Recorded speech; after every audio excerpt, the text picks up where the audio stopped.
Salut les otaku, aujourd'hui on parle de mon coup de cœur de ce début d'année 2020, l'imprimerie des sorcières.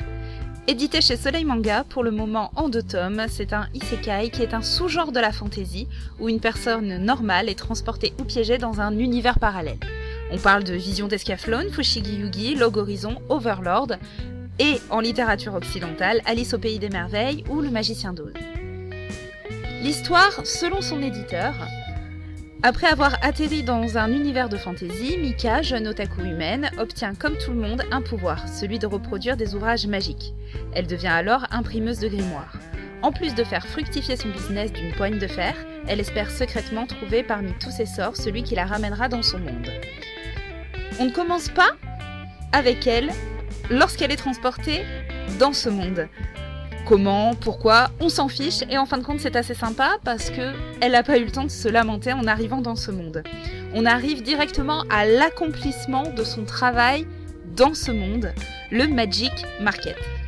Les auteurs sont inconnus au bataillon, mais on sent vraiment qu'ils s'appliquent sur le dessin. Chaque arrière-plan est constitué de personnes qui pourraient avoir une histoire. On est très loin des arrière-plans où les figurants ont un visage vide.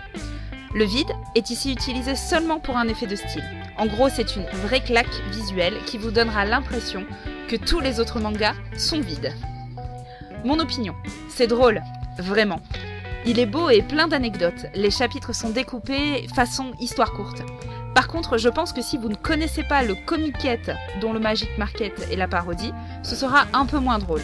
Les premiers chapitres relèvent vraiment de l'humour sur les problèmes que l'on rencontre en convention et surtout du côté amateur et plus encore au fil des tomes du côté organisateur et bénévole. Alors, si vous avez aimé Bakuman et surtout Genshinken, vous serez gâtés. À partir du tome 2, vous saurez scier de rire car le côté obscur entre dans la convention du Magic Market avec l'arrivée du Boys Love. Et mon Dieu, que c'est drôle! On a droit à de plus en plus de péripéties en dehors de la convention avec toujours une fin rocambolesque. On fera plus ample connaissance avec Mika, le personnage principal, et à l'instant où l'on commence à se dire que c'est vraiment dommage qu'il n'y ait pas de fil rouge dans cette histoire, bim, les auteurs vous en mettent un sur la dernière page du tome. Alors mon conseil, lisez au moins les 2 premiers tomes. Le 3e sortira cet été, mais que vous connaissiez ou non le monde des conventions amateurs, vous allez passer un bon moment et vous en prendre plein les mirettes. Sur ce, on n'oublie pas de partager cette vidéo, son opinion en commentaire et à vos crayons.